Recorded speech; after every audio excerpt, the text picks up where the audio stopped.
बिस्मिल्लाहिर्रहमानिर्रहीम, अस्सलाम वालेकुम। मैं हूं बिलाल अहमद। उम्मीद है आप सब खैरियत से होंगे। पीएसपी के मरकज़ में कामरान टसूरी गवर्नर सिंध की मुलाकात हुई है। सैयद मुस्तफ़ा कमाल, अनीस कायम खान निज़ाब और दीगर अहम शख्सियात से।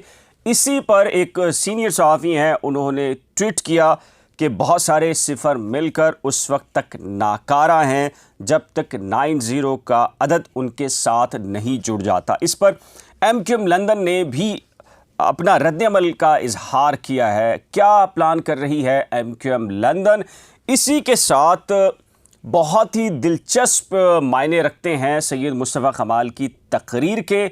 कामरान टसूरी साहब जो कि मरकज़ उनके गए और वहाँ उनकी मौजूदगी में सैयद मुस्तफ़ा कमाल ने ये जो चहमगोइयाँ चल रही थी कि चंद घंटे चंद दिनों की बात है और इंज़माम हो रहा है, इत्तेहाद हो रहा है, इसके हवाले से जो मंजरनामा है उसको वाज़े किया है।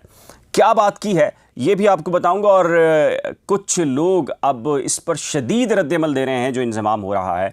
MQM लंदन का तो बनता है, लेकिन पाकिस्तान तहरीक-ए-इंसाफ का शदीद रद्द-ए-अमल आ रहा है और उन्होंने कहा है कि अल्ताफ़ हुसैन या उनके जानशीन काबिल कबूल नहीं। वो आज भी जो MQM के जितने धड़े हैं उनको अल्ताफ़ हुसैन के जानशीन के तौर पर ही देखते हैं और उन्हीं के साथ उनको मुंसलिक करते दिखाई देते हैं। इसकी वजह क्या है कि पाकिस्तान तहरीक-ए-इंसाफ का शदीद रद्द-ए-अमल क्यों है, ये भी आपको बताऊंगा आज की व्लॉग में। सबसे पहले बात कर लेते हैं सैयद मुस्तफ़ा कमाल की तकरीर से पहले मैं आपको थोड़ा सा बता दूं, कामरान टसूरी साहब जो पहुंचे हैं ताख़िर का शिकार हुए, उसकी वजह ये कि गवर्नर हाउस में जो मुलाकात हुई थी अनीस कायम खानी और सैयद मुस्तफ़ा कमाल की, गवर्नर सिंध कामरान टसूरी साहब से लॉन के अंदर खुशगवार मुलाकात, एक तस्वीर भी रिलीज़ की गई थी और उसी में दावत दी गई थी PSP की जानिब से कि जी आप आइए, ज़रूर आइए PSP के मरकज़ में और आप खुश आमदेद हैं।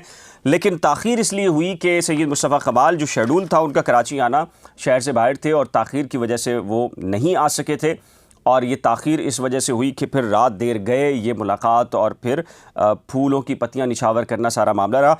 कामरान टसूरी साहब ने क्या बात की है मैं आपको बताता हूं कि मैं दिल की गहराइयों से पाक सरजमीन पार्टी के कारकुनान का शुक्रिया अदा करता हूं कि उन्होंने इस जोश से इस्तकबाल किया। साथ ही वो कहते हैं कि दिल से चाहते हैं कि ये शहर, सूबा और पाकिस्तान बेहतरी की तरफ जाए। ये कराची सबका है पर इसका दोस्त नहीं, यानी कराची शहर का कोई नहीं। क्या रोज़गार के मौके सबके पास हैं?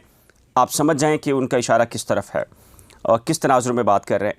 पानी तो सबके घर आ रहा होगा, यानी कि उन्होंने सवालिया नज़रों से पूछा, जब पानी ही नहीं, बिजली भी नहीं, तो फिर किसका इंतज़ार है? आप ज़रा अल्फाज पे गौर कीजिएगा, बहुत ही मायना खेज़ किस्म के ये अल्फाज हैं। इस मुल्क में जब भी कोई आफत आती है तो कराची खड़ा होता है और उसके लिए कोई क्यों खड़ा नहीं होता। सड़कें नहीं, टूट फूट का शिकार हैं हम। आजकल एक दूसरे को ठीक करने में लगे हैं, पर शहर को ठीक नहीं कर रहे। ऊपर से कोई मसीहा नहीं आएगा, ये सब कुछ हमने खुद करना होगा।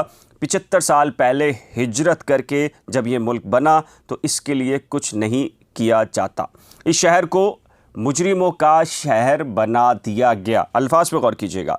कराची में माल मवेशी, ज़रई ज़मीन नहीं है, हमें अपने 2 कमरों के घर में बिजली चाहिए। अब आते हैं सैयद मुस्तफ़ा कमाल ने क्या बात की है और बहुत ही इंपॉर्टेंट किस्म की बात है और ज़ाहिर है कि इससे बहुत सारे लोग इख्तलाफ भी कर सकते हैं, इसकी सपोर्ट में भी बात कर सकते हैं, लेकिन जो उन्होंने गुफ्तगू की है उसमें एक मैसेज है जो फ्यूचर के ये जो प्लान है इंज़माम का, MQM का, उस हवाले से। हम गवर्नर सिंध कामरान टसूरी को पाक सरजमीन पार्टी के दफ्तर में खुशामदीद कहते हैं। उनकी दावत पर हम उनसे मिलने गए थे, मैं शहर से बाहर था इसलिए इतनी देर हुई। पाक सरजमीन पार्टी ये समझती है कि पाकिस्तान जिन हालात से गुजर रहा है वो सब जानते हैं। यहाँ गैस नहीं, पानी नहीं, तालीम नहीं, महंगाई ने हदें पार की हुई हैं। इन मसाइल पर ज़ाती अना को पीछे रख कर इज्तिमाई सियासत की ज़रूरत है। आज इस शहर में अमन है, यहाँ रॉ का तसल्लुत था, यहाँ रॉ का तसल्लुत था, यहाँ रोज़ाना कोई लड़का लापता नहीं होता। अब आज जो शोहदा कब्रिस्तान है उस पर ताले पड़े हुए हैं। उनका कहने का मतलब है कि नौजवान शहीद नहीं हो रहे या मारे नहीं जा रहे और जो उनकी टारगेट किलिंग होती थी वो नहीं हो रही। इस शहर की बेहतरी के लिए मिलकर काम करने के लिए तैयार हैं। लेकिन अगला लफ्ज़ ज़रा सुनिएगा, हम पीपल्स पार्टी के ख़िलाफ़ महाज नहीं बना रहे, हमारी MQM से कोई बात नहीं बिलवास्ता या बिलावास्ता। जी हाँ, गौर कीजिएगा, हमारी MQM से कोई बात नहीं हुई बिलावास्ता या बिलवास्ता।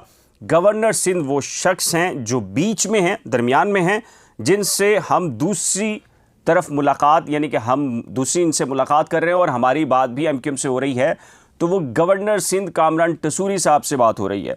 तो वो लोग, बहुत सारे लोग ये कह रहे थे कि इंजमाम अब चंद घंटों की दूरी के ऊपर है, तो ऐसा नहीं है।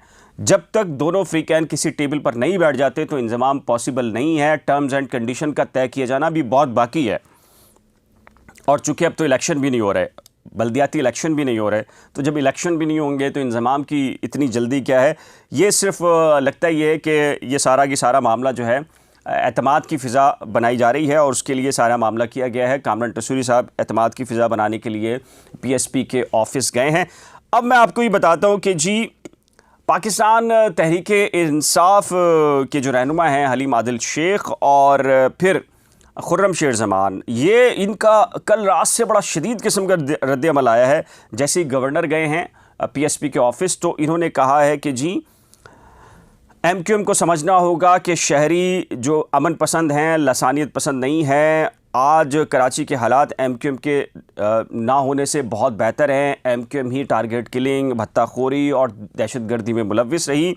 और हलीम आदिल शेख ने यह भी कहा कि जी, जो अल्ताफ़ हुसैन या उनके हवारी हैं वो काबिल कबूल नहीं हैं। उसकी वजह यह है कि PTI ये समझती है 2018 में, और फिर मैं आपको पहले भी ये बता चुका हूँ कि ये फार्मूला जो PSP को, एमक्यूएम के तमाम धड़ों को एक छतरी तरह लेकर आना और उनको फिर इक़्तिदार देना, या उन्हें एक अच्छा खासा एक मकाम पैदा करके देना, ताकि जो बानी एमक्यूएम का माइनस करने का फार्मूला है वो कामयाब हो सके। और उसके लिए ज़रूरी है कि एमक्यूएम इक़्तिदार में आए, कुछ डिलीवर करे, ताकि जो सहर है बानी एमक्यूएम का, ये वो सोचते हैं, ताकि वो टूट सके और फिर बानी एमक्यूएम को लोग भूल जाएं, और जो एमक्यूएम बनेगी उसके अंदर जो है वो नई क़यादत उभर के सामने आएगी।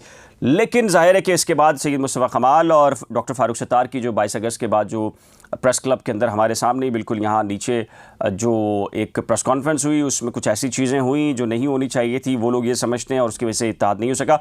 नया स्क्रिप्ट कोई नहीं है, ये वही पुराना स्क्रिप्ट है, और उसी पुराने स्क्रिप्ट के ऊपर 6-7 साल के बाद ये दोबारा से काम शुरू हुआ है। किस हद तक होगा या नहीं होगा ये एक अलग बात है, लेकिन इसी स्क्रिप्ट के मुताबिक 2018 में कराची एमक्यूएम को दिया जाना था, और उसमें सूबाई और वफाकी हुकूमत के अंदर उसका एक हिस्सा था। लेकिन मरकज़ में PTI इमरान खान को लेकर आना मकसूद था, और उसके लिए ज़ाहिर है कि फिर एमक्यूएम और जो PSP है, ख़ासकर जो PSP है, उसको सबसे ज़्यादा सफ़र करना पड़ा। फिर इख्तलाफात भी, बहुत सारी चीज़ें भी हुई, तो अब दोबारा से आया है। लेकिन इस वजह से जो PTI का रद्द-ए-अमल आ रहा है, उसकी वजह यह है कि PTI समझती है कि जब एमक्यूएम आएगी या एमक्यूएम को लाया जाएगा तो उनका सफाया होगा, और वो ये समझते हैं कि हमें माइनस करने के लिए एमक्यूएम को डेवलप किया जा रहा है। तो फिर बात यह है कि 2018 के अंदर एमक्यूएम को या उनके धड़ों को माइनस करने के लिए आपको लाया गया था, या नून लीग को माइनस करने के लिए आपको लाया गया था, तो गलत क्या है? अगर सियासत यही है तो फिर सियासत में तो ये सब कुछ होता है। ये सब कुछ मामला चल रहे हैं। फैज़ुल्लाह खान हैं, सीनियर सहाफ़ी हैं, ARY न्यूज़ से वाबस्ता हैं, सोशल एक्टिविस्ट भी हैं। उन्होंने एक ट्वीट किया है। उन्होंने कहा कि बहुत सारे सिफर मिलकर उस वक्त तक नाकारा हैं जब तक 90 का अदद उनके साथ जुड़ नहीं जाता। ये किस तरफ इशारा है कि MQM Bahadurabad, MQM Pakistan, doctor Farooq Sattar, PSP, आफाक अहमद, या जो दीगर लोग हैं, या नाराज़ क़यादत है जो घरों पर बैठी है, ये मुल्क से बाहर है, उन सबको लेकर आकर एक इत्तेहाद बनाकर नई एमक्यूएम बनाने के बावजूद भी उस वक्त तक ये सब नाकारा हैं। ये फैज़ुल्लाह खान समझते हैं, उन्होंने ट्वीट किया है। जब तक कि इसमें 90 आपको पता है कि कौन है। तो इस पर अब जो इसको रीट्वीट किया मुस्तफ़ा अजीज़ाबादी साहब ने, और उन्होंने कहा कि यही सच है, यही हक है। अब जाहिर है कि एमक्यूएम लंदन के ऊपर एक बड़ा प्रेशर है। कारकुनान या उस तरफ के जो लोग हैं वो ये समझते हैं कि एमक्यूएम लंदन क्या कर रहा है।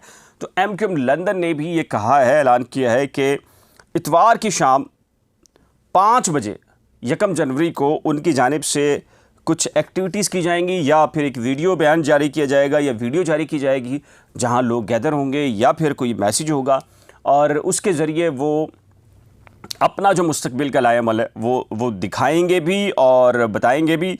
और एक ट्वीट आया है, उन्होंने कहा है कि अब आप भी देख सकेंगे वो तारीख़ी मनाज़िर जो ख़ुद एक तारीख़ बना गए।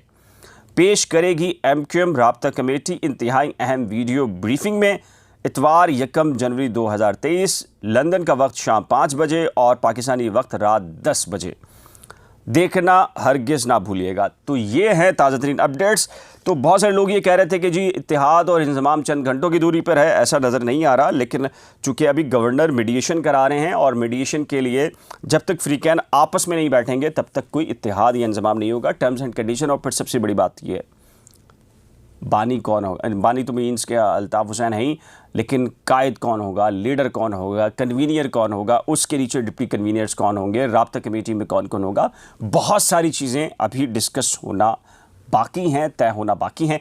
इस सिलसिले में जो शहरी सिंध की सियासत में ये जो नई डेवलपमेंट्स है, आपका क्या ख्याल है, आपकी क्या आरा है?